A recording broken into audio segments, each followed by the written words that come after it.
abrir la palabra de Dios. ¿Cuántos han venido para edificarse de la palabra de Dios? ¿Cuántos han venido para abrir sus Biblias, para sostenerse en la palabra de Dios? Amén, muy bien. Yo creo que eso es la parte que también es importante para nosotros los creyentes, ¿verdad? Así que les invito, mis hermanos, a abrir sus Biblias en el libro de Juan, en el capítulo 12, libro de Juan, capítulo 12, y vamos a meditar desde el versículo 20 hasta el versículo 37. Ese es nuestro pasaje el día de hoy, versículo 20 al 37.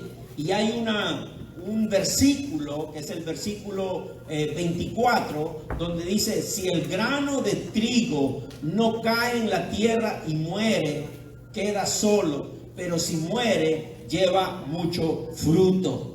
Y vamos a tratar, mis hermanos, de que el Señor nos permita, a través de su Espíritu, entender estas cosas, porque sabemos que cuando tenemos una lectura, vamos a decir así, rápida, sin detenernos, sin meditar versículo por versículo, a veces nos perdemos esos mensajes centrales que el Señor tiene para nosotros, ¿verdad? Ya nuestra hermana Ángela ha orado por este tiempo, así que vamos a abrir nuestra Biblia entonces en el capítulo 12, versículo 20 hasta el 37. Y como son muchos versículos, vamos a ir al paso. Lo que ustedes van a ver en la pantalla es Reina Valera del 60. Así que tengo aquí conmigo la versión también Reina Valera contemporánea y tengo la versión de Nueva Versión Internacional. Ya yo me he tomado un tiempo para explicarle a los hermanos de que adoramos Reina Valera del 60. Porque fue nuestra primera Biblia en el mundo hispanoamericano, en la cual podíamos tener una Biblia en español tan querida y tan adorada. Sin embargo, también es verdad que la Biblia Reina Valera del 60 ha sido necesario hacerle ciertas revisiones, y por lo tanto, por eso es que ahora vemos Reina Valera contemporánea y Reina Valera moderna. ¿Por qué? Porque yo creo que es legítimo de que se vaya ajustando el lenguaje, sobre todo el lenguaje que se hablaba hace 40, 50 años atrás en el español, ya no es lo mismo que en nuestros días, ¿verdad? Así que en esa intención de que la Biblia sea un libro entendible, un libro que se pueda entender más allá de que hay misterios de Dios, es bueno que apoyemos esas nuevas traducciones. Sin embargo, si usted sigue leyendo Reina Valera 60, hágalo, como aquí también nosotros lo hacemos. A veces ponemos Nueva Versión Internacional con el deseo de que el lenguaje esté claro y podamos entender, porque ya casi la mayoría de las personas, sobre todo nuestros jóvenes, no dicen estás vituperando, ¿verdad? Ellos no conocen mucho, porque nosotros mismos ya no usamos esa palabra vituperio y otras palabras más. Por lo tanto, no hay que escandalizarnos de que una es mejor que la otra, sino que simplemente una complementa a la otra y nos ayudamos mejor para el entendimiento.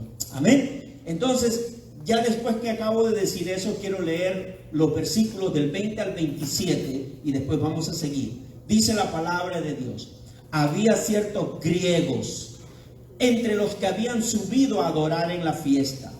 Estos pues se acercaron a Felipe, que era de Betsaida de Galilea, y le rogaron diciendo: Señor, quisiéramos ver a Jesús. Felipe fue y se lo dijo a Andrés. Entonces Andrés y Felipe se lo dijeron a Jesús. Jesús le respondió diciendo: ha llegado la hora para que el Hijo del Hombre sea glorificado. De cierto os digo que si el grano de trigo no cae en la tierra y muere, queda solo, pero si muere, lleva mucho fruto. El que ama su vida la perderá, y el que aborrece su vida en este mundo, para vida eterna la guardará. Si alguno me sirve, sígame, y donde yo estuviere, allí también estará mi servidor. Si alguno me sirviere, mi Padre le honrará. Ahora está turbada mi alma, ¿y qué diré? Padre, sálvame de esta hora, mas para esto he llegado a esta hora. Amén, palabra de Dios. Recuerdan que los versículos anteriores que predicamos el domingo pasado era cuando Jesús estaba entrando a Jerusalén. Ya faltan pocos días para que Jesús vaya a la cruz del Calvario. Y ahora, cuando le dan la bienvenida a Jesús, cuando sucede toda esa incredulidad de los judíos acerca de Jesucristo, acerca del Mesías, resulta que el diálogo sigue y el evento continúa.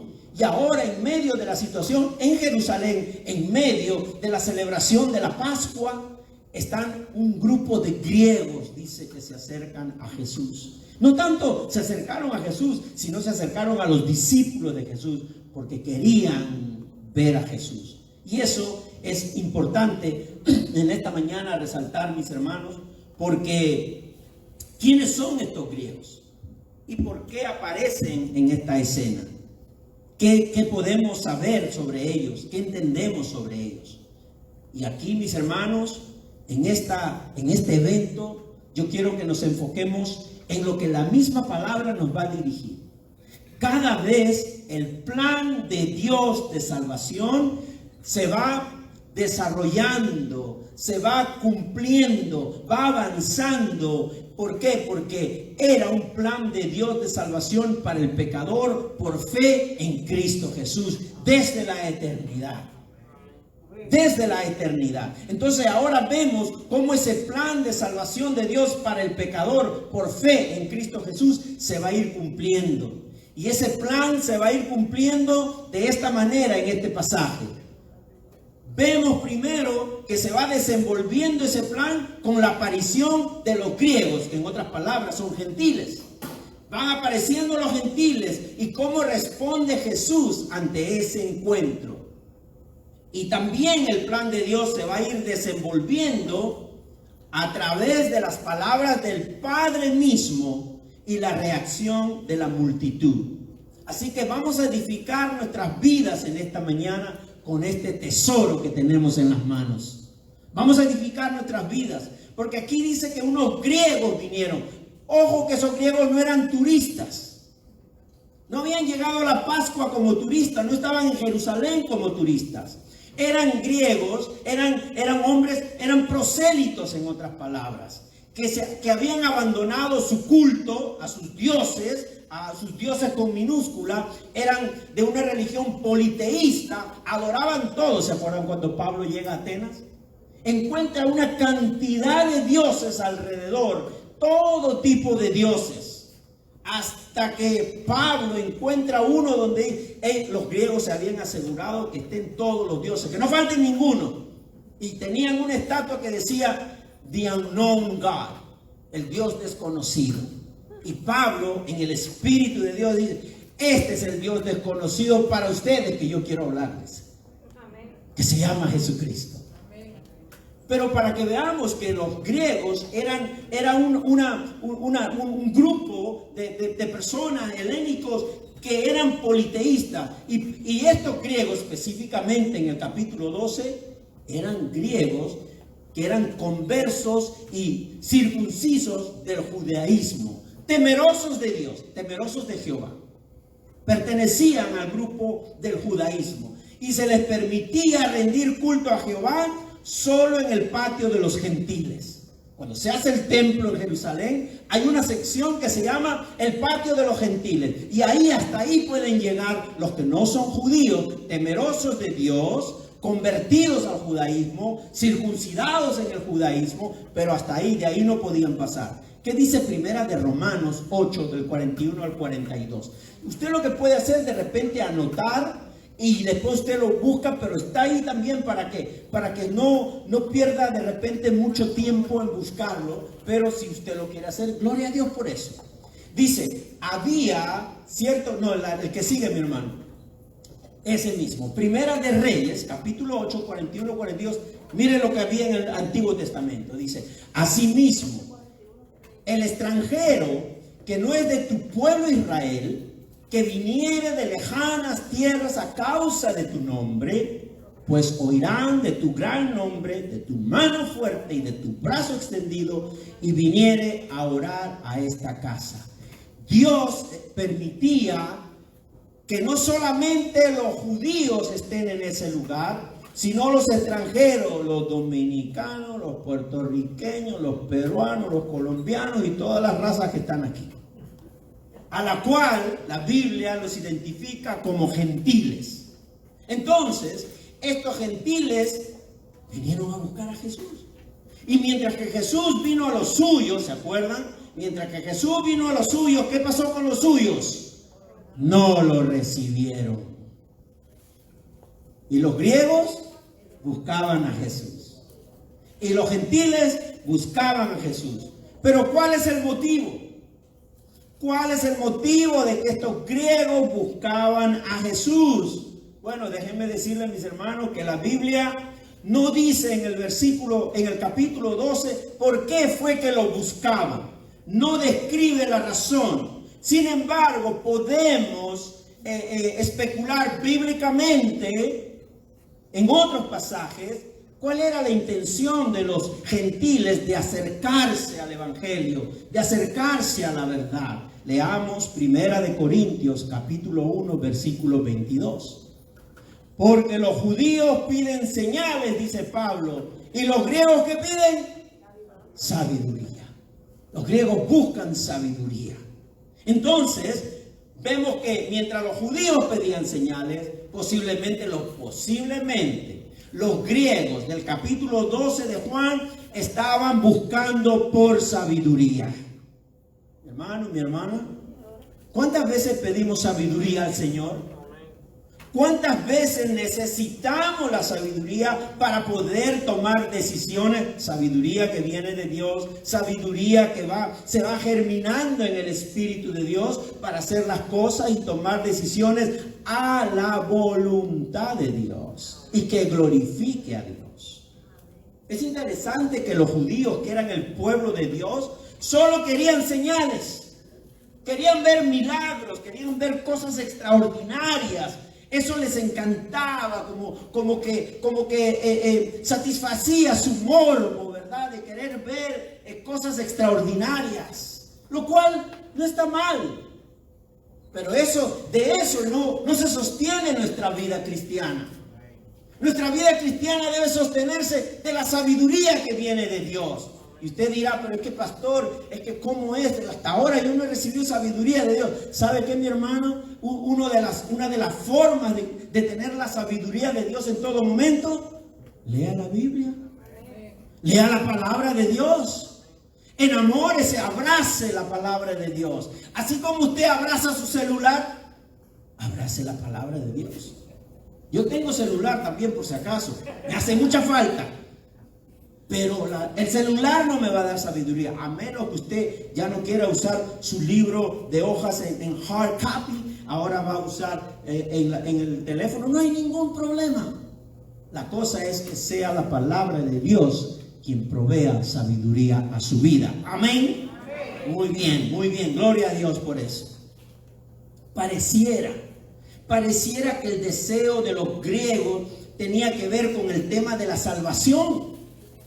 Para eso posiblemente se estaban acercando a Jesús, porque ellos de repente conocían del tema de la salvación, ya que Jesús había hablado anteriormente acerca de otras ovejas. ¿Se acuerdan el capítulo 10 de Juan? Para la visita estamos teniendo sermones exponenciales y nos hemos quedado en Juan y seguimos con Juan todos los capítulos hasta terminar Juan. Gloria a Dios. Porque si somos cristianos tenemos que conocer quién es nuestro Cristo. Y el libro, usted aconseja, yo estoy seguro que usted aconseja a un hermano recién convertido, lee este libro de Juan. Ese te va a enseñar quién es Cristo. Parece ser que nosotros con tantos años que tenemos el cristianismo no hemos leído todo el libro de Juan. Pero qué bueno que esta iglesia nos provee en la palabra de Dios quedarnos en Juan hasta que terminemos. Por ahí de repente alguien en las redes sociales decía, otra vez con Juan. Y yo le decía, ¿y qué me puedes explicar de Juan? A ver, hazme un resumen total. No, es que Juan dice que es el verbo y el verbo era Dios y Dios estaba con él. Y eso era todo. Bueno, el libro de Juan tiene muchas cosas más para enseñar. Y cada pasaje es un tema diferente. Así que mi hermano, reciba la palabra de Dios en esta mañana. Amén. Reciba la palabra de Dios. Gloria a Dios por eso. Gloria a Dios por eso. Y dice Juan 10:16. Mire lo que dice Juan 10:16. Jesús dice eso. También tengo otras ovejas que no son de este redil, refiriéndose a que no son judíos. También tengo otras ovejas que no son de este redil. Aquellas también debo traer, dice Jesús. Jesús no dice deben venir. ¿Se dan cuenta? Dice debo traer. Porque si Jesús va a esperar que vengan, nunca van a venir. Si esperamos que todo Ponciana venga el día de hoy, mejor oramos para que el Señor los traiga, que Él sí tiene el poder para convencerlos. Mi hermano, mi hermana, aquellas también debo traer, dice Jesús, y oirán mi voz. Claro, si eres el pastor y esas son sus ovejas, van a oír la voz de su pastor. Y habrá un rebaño y un pastor. Interesante, porque cuando volvemos a Juan 12, entonces Juan 12 nos describe el por qué los griegos buscaban a Jesús. Sin embargo, la respuesta de Jesús es la que nos va a dar mayor entendimiento de por qué los griegos lo buscaban. ¿Por qué los griegos querían verlo? Entonces vamos ahora a observar cómo responde Jesús ante esa petición que hace Felipe y que le hace Andrés en nombre de los griegos. Vamos a leer los versículos del 20 al 22. Dice el 20 al 22. De repente, dame un... está bien mi hermano, perdóname. 23 al 26. Correcto, al que sigue. Muy bien. Ahí está la respuesta de Jesús ante la petición de Andrés y Felipe acerca de los griegos. ¿Qué responde Jesús? Jesús le dice, ha llegado la hora para que el Hijo del Hombre sea glorificado. De cierto os digo, que si el grano de trigo no cae en la tierra y muere, queda solo, pero si muere lleva mucho fruto. El que ama su vida la perderá, y el que aborrece su vida en este mundo para vida eterna la guardará. Si alguno me sirve, sígame donde yo estuviera, ahí también estará mi servidor. Si alguno me sirviere, mi Padre le honrará. Un momento, en algún momento hay respuesta de Jesús. Dice, ok, que pasen los griegos, que pasen los griegos. ¿Quiénes quieren hablar conmigo? Déjalo que entren. En ningún momento Jesús dice eso. Se dedica a mostrar algo que es importante en lo que respecta al plan de salvación de Dios. Algo que nosotros no podemos pasar desapercibido, para que nosotros podamos entender cómo fue y por qué fue que somos salvos en Cristo Jesús. Mi hermano, mi hermana, aquí vemos cómo se va dando el cumplimiento de las profecías del Antiguo Testamento con respecto al Mesías y su misión. Esa ilustración que Jesús da acerca de la necesidad de que el Mesías entregue su vida y el camino que deben seguir y la recompensa que les espera a los que creen en Él. Gloria a Dios. Hermano, más allá de ser un mandato, porque es interesante cuando Jesús dice, ¿verdad? El que ama su vida la perderá, y el que aborrece su vida en este mundo para vida eterna la guardará. No solamente está hablando de algo que no tiene que ver con arriesgar la vida para Cristo. Eso es importante en este contexto. ¿Saben por qué? Porque la aparición de estos griegos está confirmando la luz anunciada, esa luz de las profecías anunciadas desde el Antiguo Testamento. Es un momento, por eso que cuando Jesús se entera que vienen unos griegos a buscarlo, dice, la hora ha llegado. ¿Se acuerdan antes que decía, la hora no ha llegado todavía? ¿Verdad? Todavía no ha llegado mi hora. Ahora dice, la hora ha llegado. ¿Por qué? Porque Jesús recordaba a Daniel. Qué lamentable que los judíos no recordaban Daniel 7. que seguro que han leído esas profecías de Daniel. ¿Qué dice Daniel 7, del 13 al 14? Que no se acordaban los judíos y que Jesús sí, por eso dice la hora ha llegado. Mire lo que dice Daniel. Miraba yo en la visión, dice Daniel, de la noche, y he aquí con las nubes del cielo venía uno como un hijo de hombre, que vino hasta el anciano de días y le hicieron acercarse delante de él y le fue dado dominio, gloria y reino para que todos los pueblos, naciones y lenguas le sirvieran. Su dominio es dominio eterno que nunca pasará, y su reino uno que no será destruido. Palabra de Dios. Y el reino de Dios nunca será destruido, y el reino de Dios ya empezó porque Cristo ya estuvo aquí en este mundo. Gloria a Dios.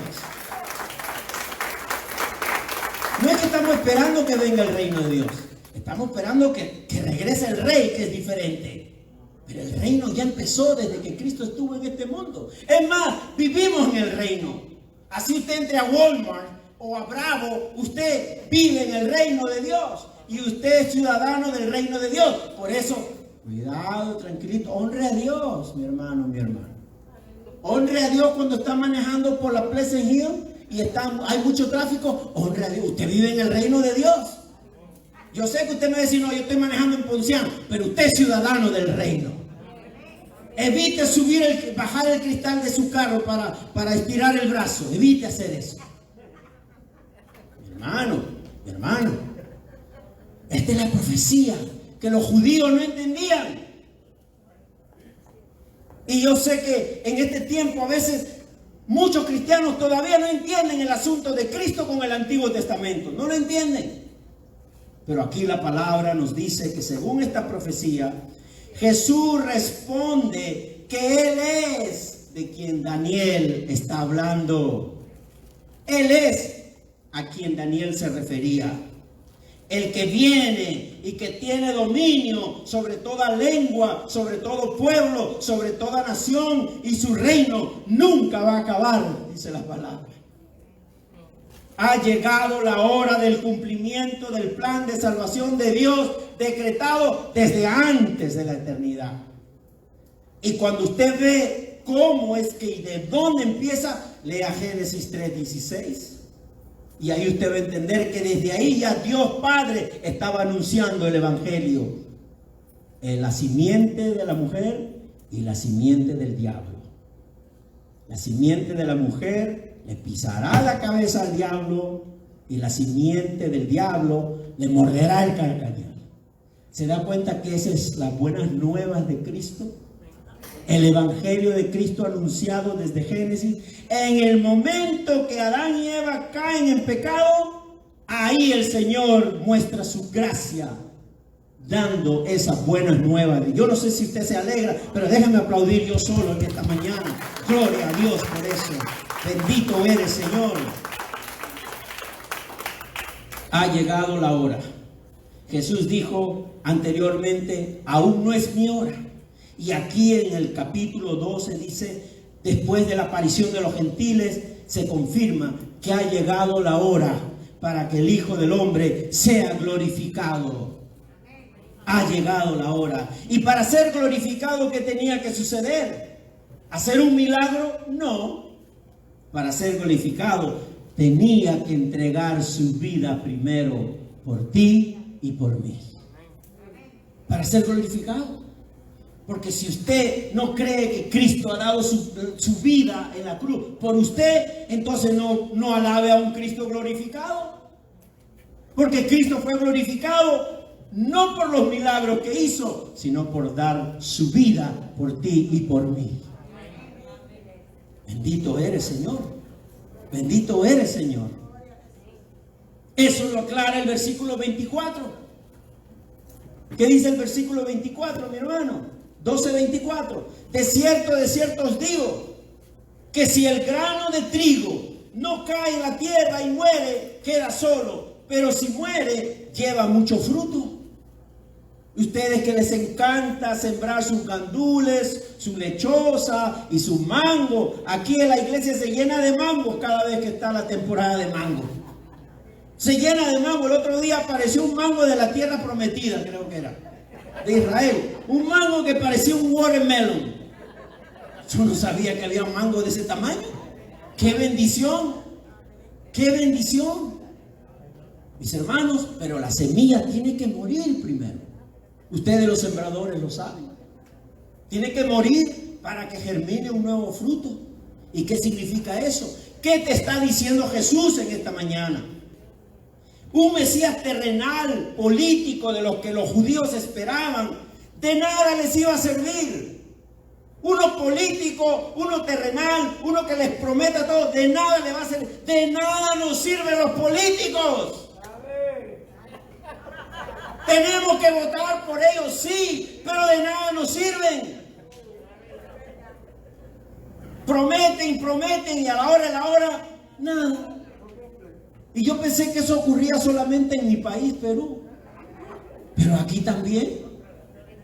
Aunque en mi país a veces no tienen ni para la corbata, pero aquí hasta con corbata también prometen y no cumplen. Mis hermanos, entonces, ¿qué dice el versículo 24? Dice que solo por la muerte, a través de su expiación como Mesías espiritual, el pueblo de Dios podría encontrar la salvación. El pueblo de Dios, y esto incluye hasta los jóvenes que están en la fe de Cristo. Si Cristo no moría, no podíamos nosotros ser salvos. Cualquier semilla que no sea sembrada o no sufra el proceso de muerte, no va a producir frutos. Así también, si Jesús no muere, permanecerá sin fruto espiritual. No habrá almas salvadas para la eternidad. Por eso es importante la muerte de Jesús, la resurrección y su glorificación, por supuesto que también. Mis hermanos, versículo 25. ¿Qué nos dice el 25? El que ama su vida la perderá, y el que aborrece su vida en este mundo, para vida eterna la guardará. Ese es para los gentiles ahora. Y ojo que es para nosotros, que también nosotros somos gentiles, a menos que aquí haya alguien de sangre judía. Bueno, bienvenido. Pero yo por lo que veo aquí puertorriqueños, dominicanos, cubanos, hasta la banderita de Cuba la tienen ahí, Cuba y Puerto Rico. ¿Se da cuenta? Somos gentiles. Entonces, esa palabra que Jesús se refiere en el 25 es una palabra que trae esperanza. En ese momento le estaba trayendo esperanza a los gentiles. ¿Y por qué? Porque Jesús sabía lo que les esperaba. Si Él iba a la cruz del Calvario, sabía lo que les esperaba. Y los discípulos también, los apóstoles también, porque fueron los primeros que salieron corriendo. Sabía lo que les esperaba. Y es por eso que Jesús les habla eso. El que ama su vida la perderá, y el que aborrece su vida en este mundo, para vida eterna la guardará. Mis hermanos, más allá de ser un mandato cruel, porque podría ser un mandato cruel ese, pero ¿sabe qué? Más allá de ser un mandato cruel, las palabras de Jesús encierran esperanza, no solo para los griegos, sino también para los discípulos que lo acompañaban. Esa aparición revela eso. Entonces, cuando nosotros vemos esta situación en que Jesús les habla, eso está aplicando, lo aplica en Él, no solo como redentor que va a dar su vida, también para los discípulos. Porque otra vez, aparte de la cruz, no hay salvación, no hay cosecha, y nosotros somos la muestra de esa cosecha espiritual. Nosotros somos la muestra de esa cosecha espiritual. ¿Cuántos discípulos de Cristo hay en este lugar? ¿Cuántos discípulos de Cristo hay en este lugar? Levante la mano, los quiero reconocer. ¿Cuántos discípulos de Cristo hay en este lugar? Gloria a Dios, gloria a Dios. Ahora, también levante la mano cuando termine esta pregunta. ¿Estamos dispuestos como verdaderos discípulos a morir por la causa de Cristo? Por la causa de Cristo. Mi hermano, eso es lo que Jesús está diciendo allí. Eso es lo que Jesús está diciendo allí. Hay una condición en la que Jesús demanda de sus discípulos. En otro pasaje, en Mateo 10, ahí está la condición más clara. Mire lo que dice Mateo 10. Mateo 10. Dice: el que ama a padre o madre más que a mí, no es digno de mí. Ojo, mi esposa Trini, eso no estoy diciendo yo, lo está diciendo Cristo. No estoy diciendo que me ame más a mí, está diciendo que amemos más a Cristo que a nuestros propios. ¿Cristo está diciendo que no ames a tus padres? No. Interprete bien, como yo también lo trato de hacer. No dice que no amemos a nuestros padres, sino que no lo amemos más que a Cristo, que es muy diferente, porque somos discípulos del Señor. El que ama a hijo o a hija más que a mí, no es digno de mí. ¿Te está diciendo que no ames a tus hijos? No. Te está diciendo que no lo ames más a ellos que a Cristo. Porque amando a Cristo vas a tener un verdadero amor para tus hijos. Amando a Cristo vas a tener un verdadero amor para tus padres. ¿Se dan cuenta, mis hermanos? Y el que no toma su cruz y sigue en pos de mí, no es digno de mí. El que no toma su cruz y sigue en pos de mí, no es digno de mí.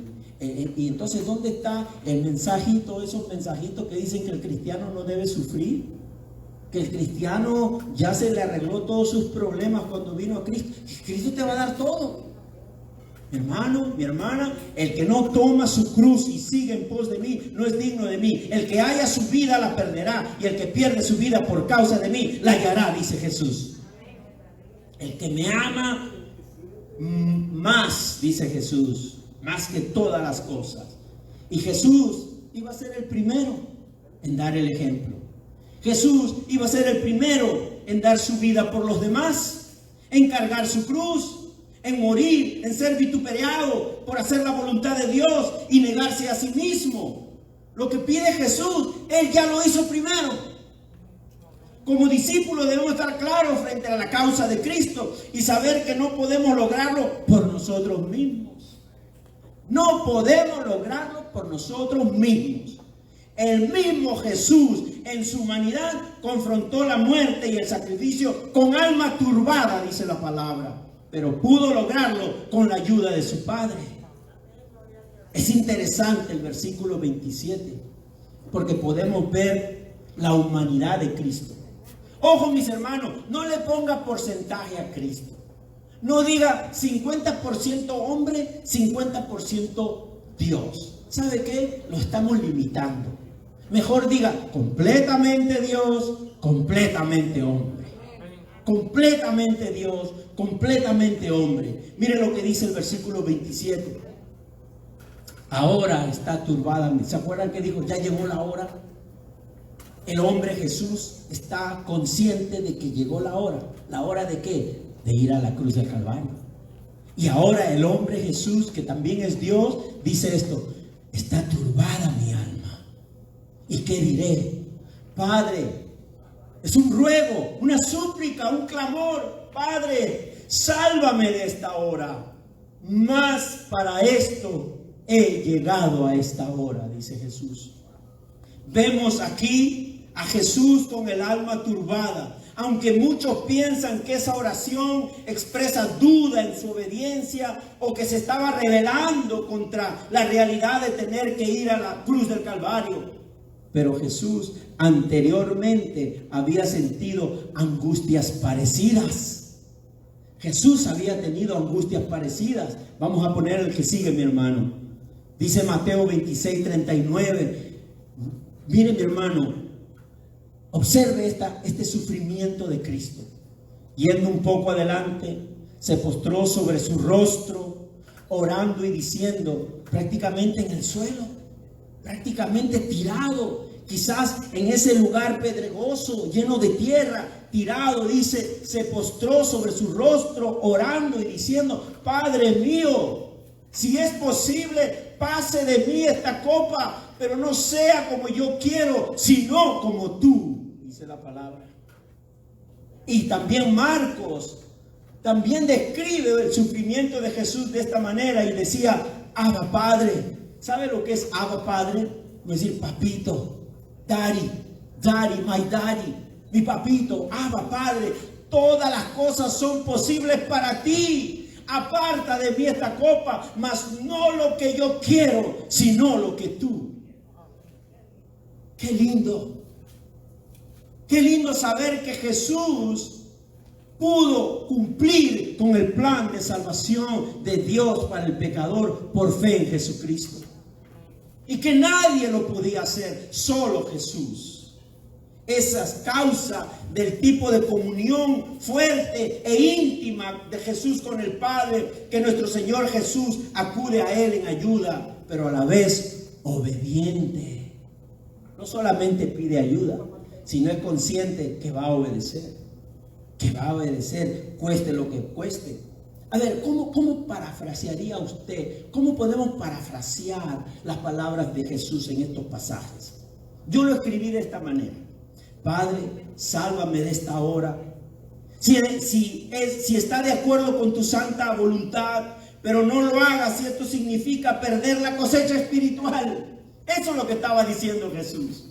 Señor, si tú puedes detener este sufrimiento, evitar que yo vaya a la cruz, hazlo. Yo sé que tú lo puedes hacer, pero si por eso se va a perder la cosecha espiritual, no lo hagas y déjame que vaya a la cruz del Calvario. Por amor a ti y por amor a mí fue esa súplica y ese clamor de Cristo. ¿Se dan cuenta el amor de Dios para el pecador? ¡Qué tremendo! ¡Qué tremendo de que Jesús en su sufrimiento, pero como Él sabe de que si Él no va a la cruz, no había salvación para nadie. Para ti y para mí. Mi hermano, mi hermana, Padre, ayúdame a que mi obediencia sea perfecta a tu voluntad. Así me dirija al sufrimiento, a la muerte, que tu nombre sea glorificado. Jesús era completamente Dios. Jesús era completamente hombre. Tuvo sed, dice la palabra. Cuando Él resucitó, ay, mis hermanos, ustedes van a resucitar. Espero que no resuciten con hambre. Porque Jesús resucitó con hambre. No, preguntó, ¿no hay un pancito, un pescadito por ahí que me muero de hambre? Tenía hambre Jesús. Resucitó en cuerpo, en hueso y en alma. No fue un fantasma que resucitó. Ni fue un angelito con alitas volando. No. Fue carne, hueso, pero glorificado. Glorificado, como será el día para nosotros. Resucitaremos en un cuerpo glorificado. Ya no habrá enfermedad, ya no habrá llanto, ya no habrá sufrimiento, porque el pecado ya no puede con nosotros. La muerte no tendrá victoria, dice la palabra de Dios. Así que doña Ramona, ya no habrá más diálisis. Gloria a Dios por eso. Es que mis hermanos, es que como dije en los capítulos anteriores, estamos tan arraigados a lo terrenal que nos hace perder lo celestial y lo espiritual. Y nos perdemos de gozarnos todo lo que nos espera. Estamos viviendo solo para Dios. Dice que como 1000 años es un día. 1000 años es un día. Usted no tiene 1000 años todavía. O sea que ni un día de su vida usted ha disfrutado delante del Señor. Entonces todo lo que nos espera en el Señor, gracias a la obra de Cristo. Gracias a la obra de Cristo. Jesús tuvo sed, Jesús tuvo hambre, lloró y se enojó también. Pero se enojó sin pecado, ojo. No me venga después, pastores, que yo me enojé en la iglesia por esto y por esto. No, un momento. Autocontrol del Espíritu Santo. Amén. Autocontrol. Yo sé que a veces algunos de nosotros nos podemos caer de la cama un domingo cuando vamos a venir aquí. Pero aquí nos controlamos en el Espíritu, por amor a Dios y por amor entre todos nosotros. Y el amor significa respeto también, mutuamente. Amén.